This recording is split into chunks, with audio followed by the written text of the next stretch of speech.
বিধানগড়ে কানকলি বাসতলা। আমরা যখন ওখানে প্রথম ভাড়া এসেছি, আমার ছেলেটা তখন একটু ছোট।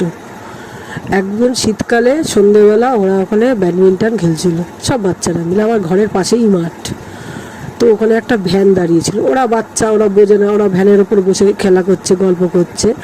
তারপরে পাশেই একটা মুসলিম বন্ধুর বাড়ি ছিল।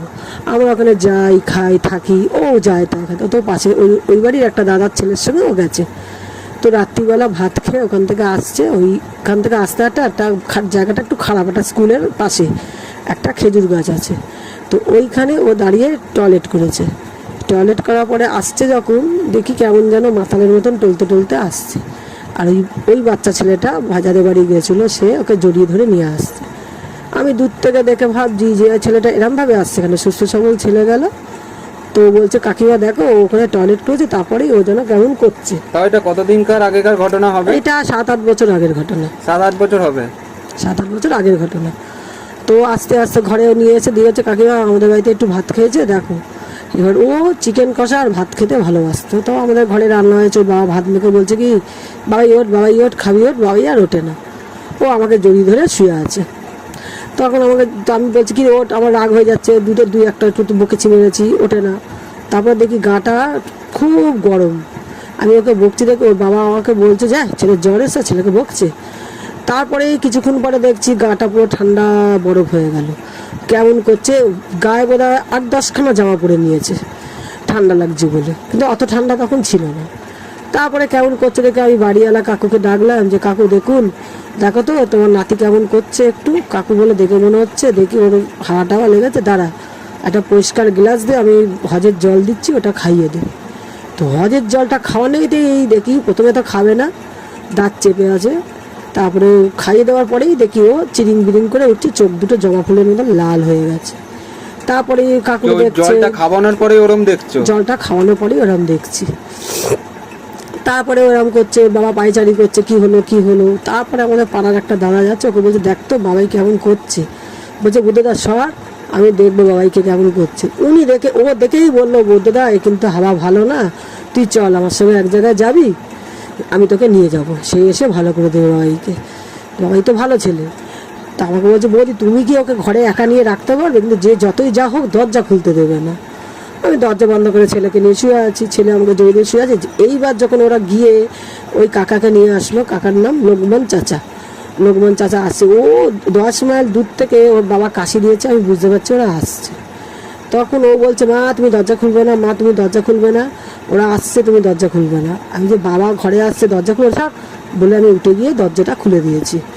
দরজাটা খুলে দেওয়ার পরে ওই লোকমান চাচা এসে ঢুকেছে, বলছে কি আপনি ওকে ধরে রাখতে পারবেন? আমি যে হ্যাঁ আমি ওকে ধরে রাখতে পারবো বলে আমি কোলের মধ্যে ওর মাথাটা জড়িয়ে ধরে আছি, যাতে ও উঠে যেতে না পারে। আর কাকা নানান রকম যা যা করার এসব করছে। করার পরে তো ওর বাবা যখন কাকা ওইসব দিচ্ছে, কাকাকে দেখিয়ে থুতু ছিটকাচ্ছে আর নোংরা নোংরা ভাষায় গালাগালি করছে, ছিটকে মনে হচ্ছে অপর দিকে উড়ে যাবে এরকম করছে। তো কেউ ওকে ধরে রাখতে পারছে না, একমাত্র আমি ওকে জড়িয়ে ধরেছিলাম। আর পা দুটো, ওর বাবাকে ও দু চোখকে দেখতে পাচ্ছিল না। ওর বাবা যখনই কাছে আসছে বাবাকে দাঁত মুখ খিচাচ্ছে, থুতু ছেটাচ্ছে, এরকম করছে। এবার পাড়ার 2-3টে দাদারা এসে গেছে, কেউ হাত কেউ পা এরমভাবে ধরে আছে। তাদের তো অজস্র নোংরা ভাষায় গালাগালি করছে, খিস্তি দিচ্ছে, বিচ্ছিরি বিচ্ছিরি ভাষা, আর থুতু ছেটাচ্ছে। আর কাকার যা করার কাকা তাই করে যাচ্ছে। লাস্টে হচ্ছে তুই কে বল, তুই কে বল, কারণ না বলবো না। বলছে বল কে, ও তো বাচ্চা ছিল, ওরা খেলছিল। না কেন এসেছিস? না ও আমার হাত চেপে দিয়েছে, তাই আমার ওর কাছে। তুই কোথায় ছিলিস যে তোর হাত চেপে দিয়েছে? বলছে আমি ওই ভ্যানের উপর বসছিলাম, আমরা বসে গল্প করছিলাম, আর ও আমার হাতের উপর বসে হাত চেপে দিয়েছে। এরা বলে ও তো বাচ্চা, ও বোঝেনি, তোরা ওখানে বসেছিলিস কেন? বলে আমি জানি না, আমি ওর কাছ থেকে যাবো না, ওকে আমি ছাড়বো না। এরা বলছে না ও বাচ্চা ছেলে, চলে যা, তুই কে বল, তোর নাম কি? এমন একটা ছেলের নাম বললো, সেই ছেলেটা ওদেরই সঙ্গে খেলে, যে জল জ্যান্ত বেঁচে আছে, সে বাচ্চা ছেলে, সাহিল। বলছে না সাহিল না। তারপরে অনেক কষ্ট করে ও নাম বলে না। তারপরে অনেক কষ্ট করে এটা ওটা করে করে নাম বলেছে। আর যত নাম বলছে ও ছিটকা ছিটকি করছে, একমাত্র আমাকেই কিছু বলেনি, এছাড়া সবাইকেই গালাগালি খিস্তি করছে, ছিটকে বেরিয়ে যাচ্ছে এসব।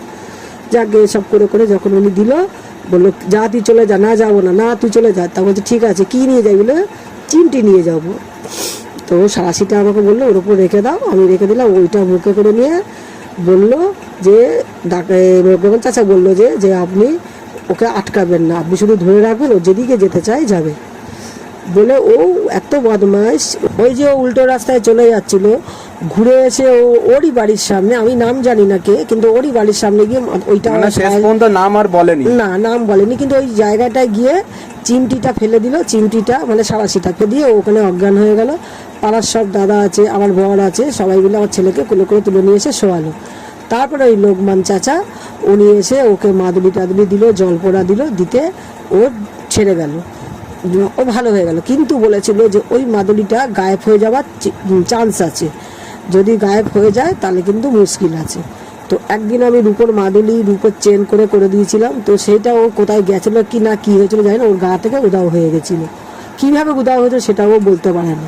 ওর মা ঠাকুমা দেখে বলেছে যে এই ওর গলার মাদুলিটা কই, তখনই দেখছে ছেলে কেমন হয়ে গেছে, কালো হয়ে গেছে, রোগা হয়ে গেছে, বিচ্ছিরি দেখতে হয়ে যাচ্ছে এরকম। তারপরে আবার আমি ওই কাকার কাছে গিয়ে মাদুলিটা করে দিলাম, তারপরে আস্তে আস্তে ও সুস্থ হলো।